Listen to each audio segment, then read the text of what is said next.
Hi, thank you guys for coming. I'm a multimedia artist. I work in a lot of different mediums. I'm going to go ahead and switch so that we're looking at something prettier. This is an installation I made last summer with the Art in the Loop Foundation.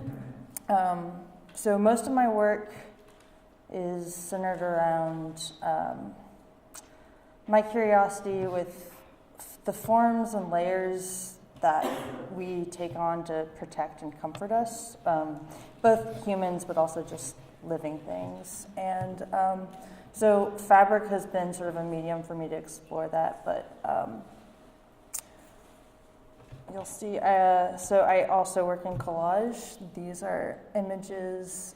The first one closest to me, I make these images by dissecting images from magazines and then recomposing them by hand. I scan them into the computer.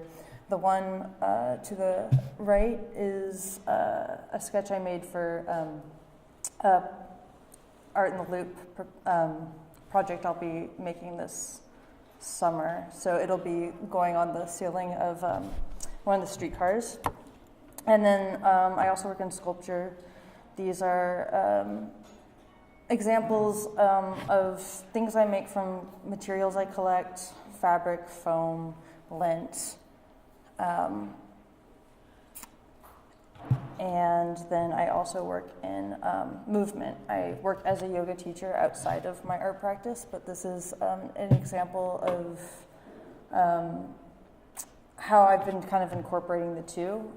These are, I was calling them Timonos, and they were experimental movement workshops where I was walking people through moving in a way that was more about their internal experiences of their sensation rather than performing or of trying to look a certain way. Some of the challenges with my practice, I'm always looking for ways to reach new audiences.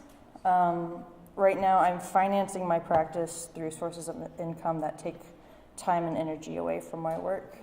So I think this is a very typical problem for artists, but I'm doing a lot of different multitasking to make sure that I make ends meet.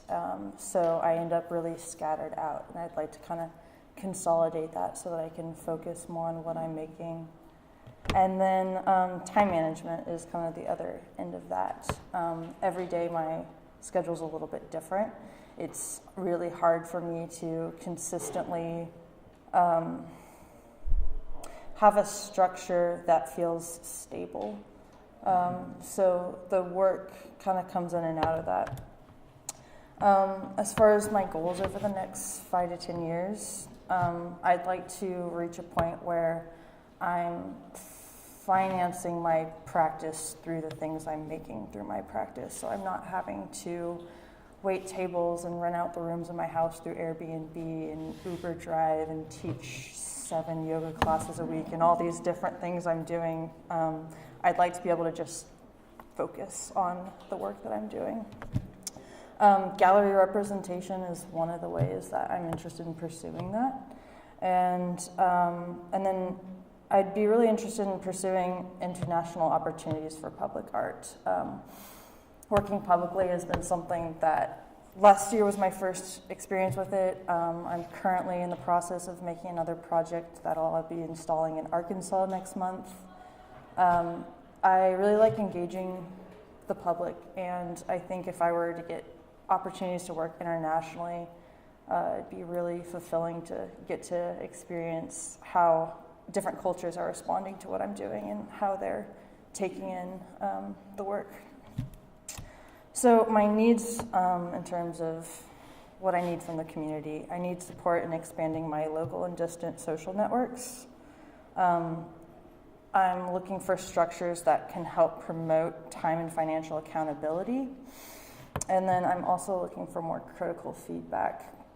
I find that Kansas City is so supportive, but I would also like to hear a lot more about like what isn't working from the work from different people. So I think that kind of concludes everything. Thank you. That was great. I do have a question. Maybe this will come under critical feedback. Yeah. When you're sharing about your work, like for instance the collage work, I'd love to hear you go into some more detail about like what inspired you, like what's the flow of that, and could you share a little bit about the background of that particular work and what's going on the ceiling of the street? Yeah, thank you. Yeah, I kind of kept it short because I was kind of hoping I would hear more from what you guys want to hear.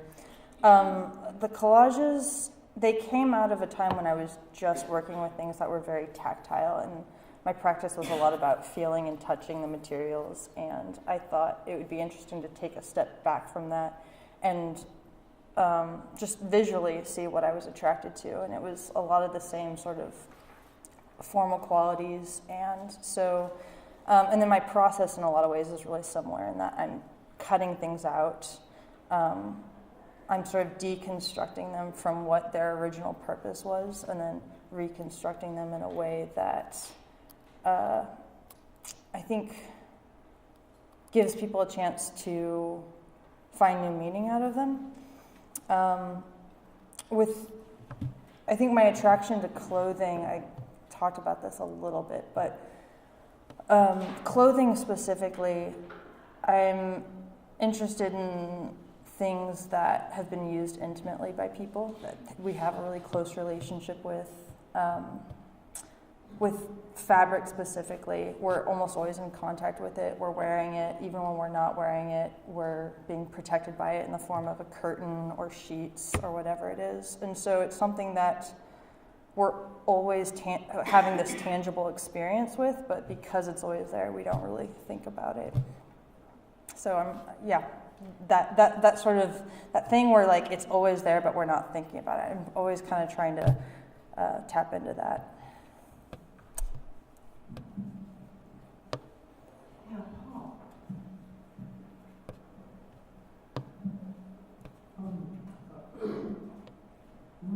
Where is your studio currently? My studio is at Kunstrom, which is at 15th and Oak. Do they open houses there? They do. Yeah, we did one in December.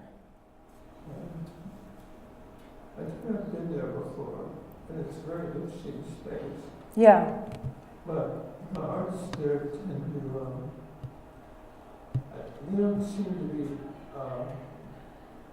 actively promoting the space or really encouraging people through. And that seems like an opportunity. I think people really appreciate being able to meet the artists and see them in their studio and talk to them about the work. So that's one way to open up and start getting some more accessibility to your work, I think, because the work is very appealing visually, but hearing you talk about it, it starts to open the door to invite people to become more thoughtful, I think, in how they respond to it. You know, hearing you talk about the very interesting things that protect us and sort of shield us was something I was fascinated by, and I was sort of looking for that in the work. So I think finding a way to kind of give people those clues into what lies underneath your aesthetic is really, really important. Thank you.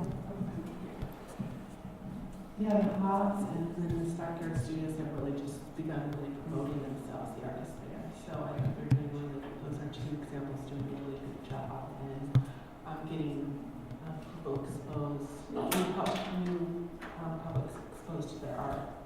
But questions? So, Micah, I would expect that the clothing comes from people from the community that you're engaged with. Is that right? Some of that, yeah. Some of it has been things that I've been given. Some things are pieces that I've used that have a sentimental value to me that I'm not ready to let go of, but I want to like live on in this other way. And then, so I think that same sort of sentiment, I go into thrift stores or wherever I can find clothes or linens and things like that. Because it seems like that could be a great link to like an international community. Like if you were able to engage another community, find another community, you know, somewhere in another country where, and of course I'm thinking about the streetcar because I look at the streetcar and I'm thinking I've been in other cities that have those kind of things in small to medium cities. And by working with clothing from people in that community as a way of reflecting back to them, you know, it seems like that could be a natural connection in some way as you develop projects. And maybe this would be like a nice link to another place, showing your way of thinking in that regard. But anyway, it just seems like using clothing from, or even, I guess, things from magazines or print material from that area is a great connection. Yeah. The trick is to make that connection.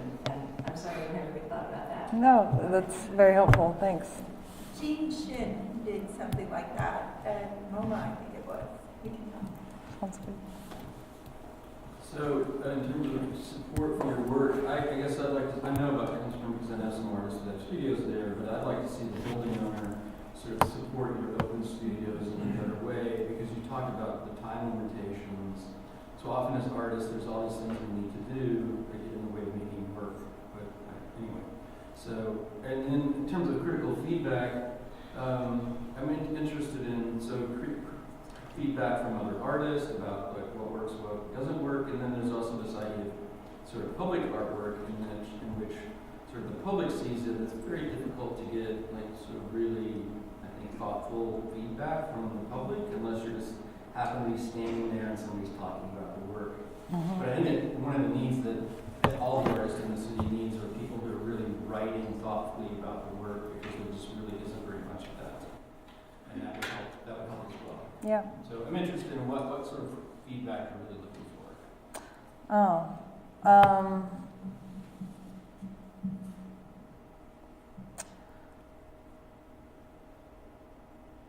Well, I guess I'm looking for feedback that's going to take me outside of what I'm already thinking about. So I can't really predict what that feedback would be. Charlotte Street still does their sessions, their critique sessions, don't they? And then Interval Art House has started doing critique sessions. And so you have two distinct areas doing these critiques, and you'll get very distinct people. Yeah, I did a Clothing Projects current night.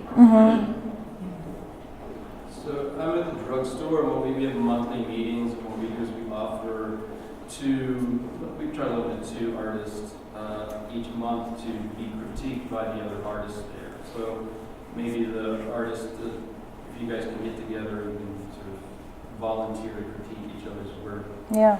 And I find it meaningful to do that, because you're right. You often get into work and then you can't see the problems with it. Right.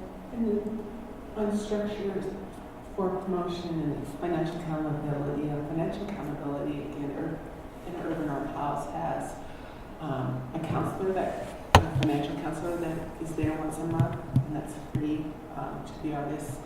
And they also do classes on Excel, et cetera, for budgeting and such. So, other questions here?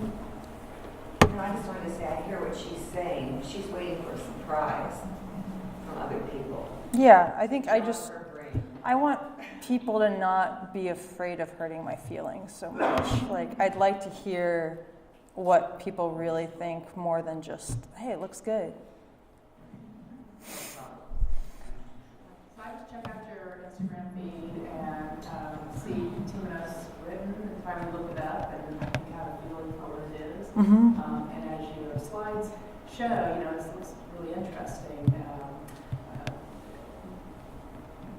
Maybe describing that more, or the opportunity, you've got some video on it, which isn't like for really well right now, but a great opportunity for people to kind of understand what's happening there. It looks like you do all your events with those, that here The masks. for free, right? Masks Mhm. for free.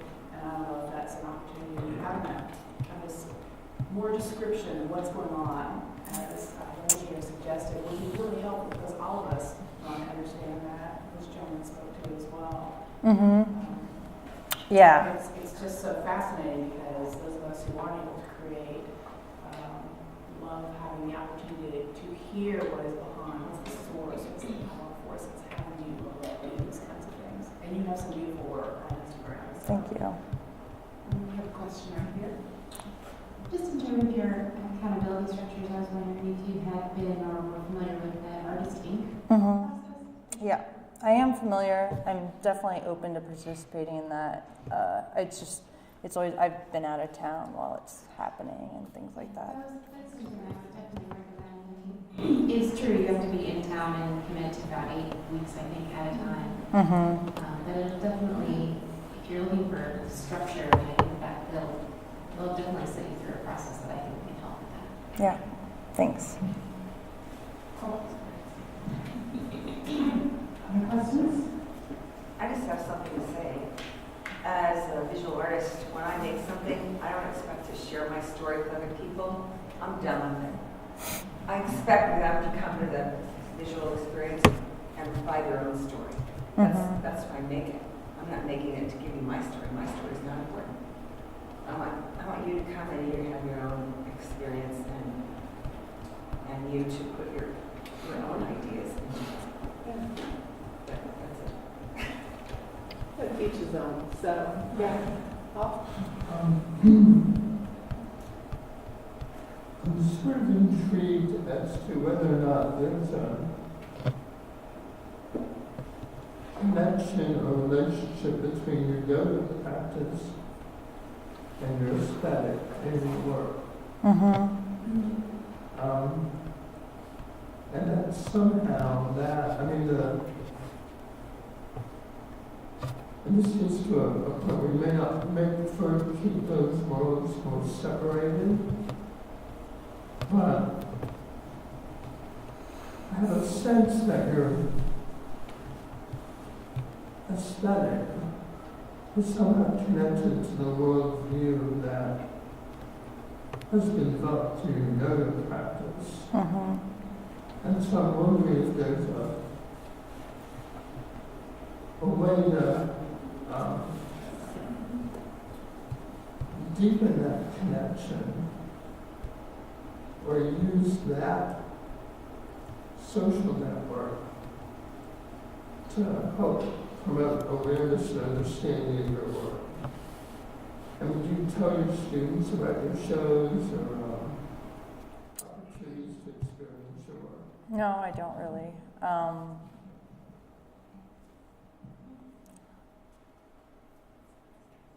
Yeah, I'm not sure what a good connection. That's. Go ahead. I think you are absent from the end of season art in the loop presentation. You were away. But Anne talked about how you did yoga or meditation right. at your art in the park work. Yeah. And that really moved her.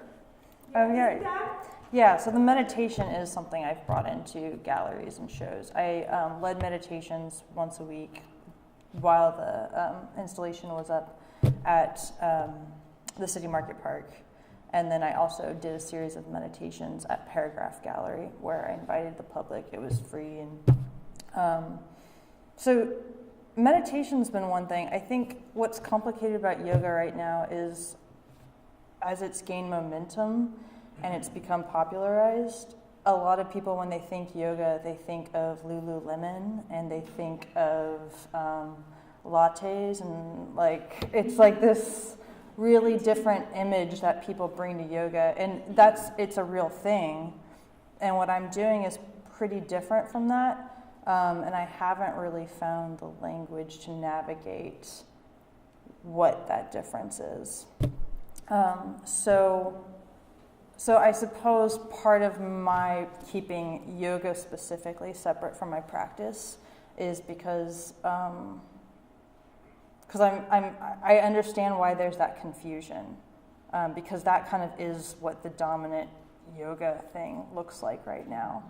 And so I guess I'm hesitant to like take on this role of like yoga artist because that's not what I'm doing. And I know that that's kind of how it would be perceived if that's how I were to go about that. Can you flip to one of your challenges or goals slide? Okay. More questions?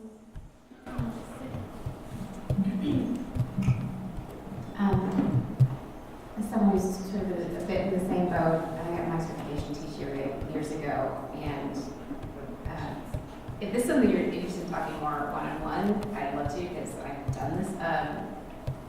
I was interested in integrating my meditation practice with my art practice, so I searched for a way, and I sort of found this balance point.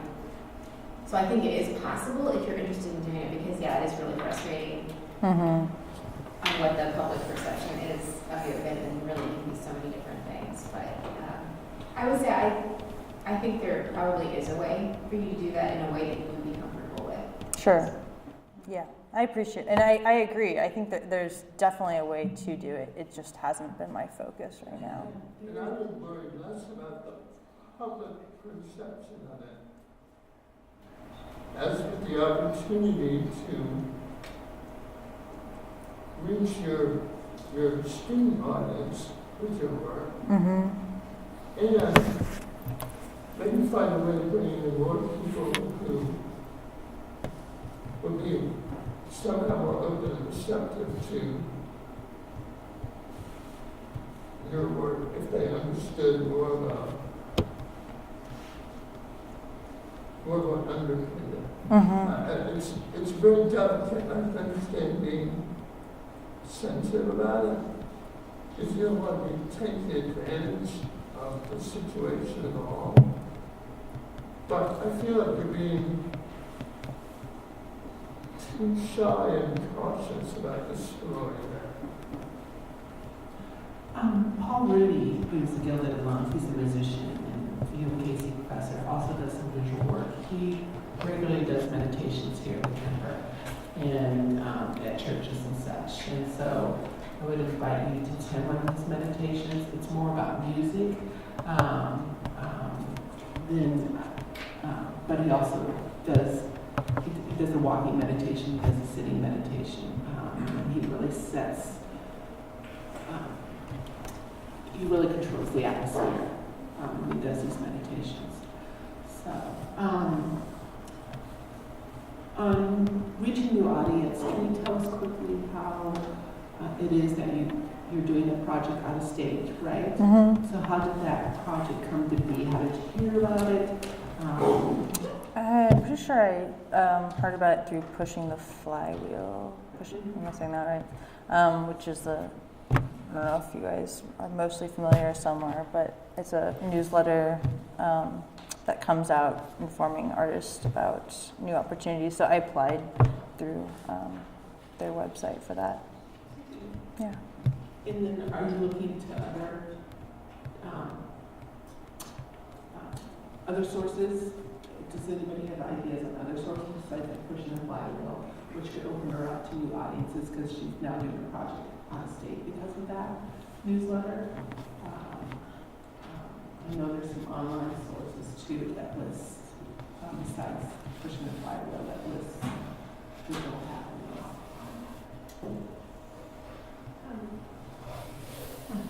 Hi, yeah, I had opened an art gallery in Los Angeles.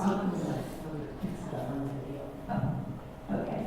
So I was really interested in meditating and art and how that works together. I think the idea of inviting people to spend time with art is great because a lot of people just give it a passing glance. They don't take the time to really soak it in and experience it the same way an artist does, who spends lots of time making it and living with it and being with it.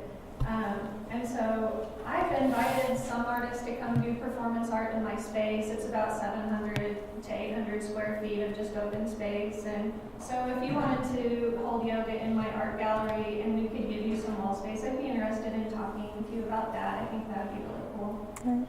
Thank you. It's a beautiful space. Stacy, you. Oh, thank you so much. Question / comment.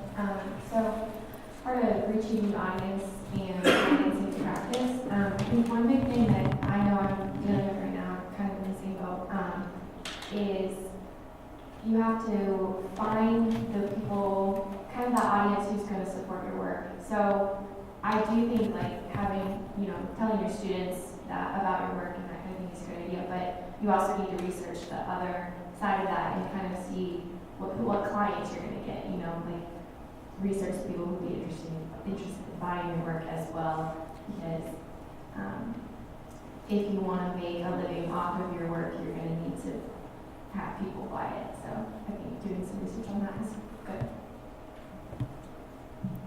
Okay, we have time for one more quick question. I just have a really quick comment. From my experience, it's amazing how when you do have someone come in as a visitor in your studio, studio exchanges, or tell someone about it. You never know who they know. It's that little networking thing. And it has come to fruition for me that someone would invite me to meet someone else who then was the avenue to something bigger. So it's sort of like, don't be shy, when it doesn't seem too awkward, go ahead and mention what you're doing, or invite people to see, more. It really, it seldom backfires. Yeah. That's a good practice, and also when you mentioned social networking, opening to the audience, when your art comes up out of state, find Facebook ad in that area and post your art there and expose people to more art, because that's similar image that's being done there as well. Another popular image that we okay, my last question. Not a question, just a comment. Curator Space is a like cafe, and they seem to be London and England based. You might look there for some opportunities. Thank you. So any last word you would like to get out there, or any last needs we can help you with to help support you? I can't think of anything. Well, It's been very helpful. We'll be available for networking afterwards, and we appreciate you coming and asking for, especially for critiquing. So it's great. All right. Thanks a lot.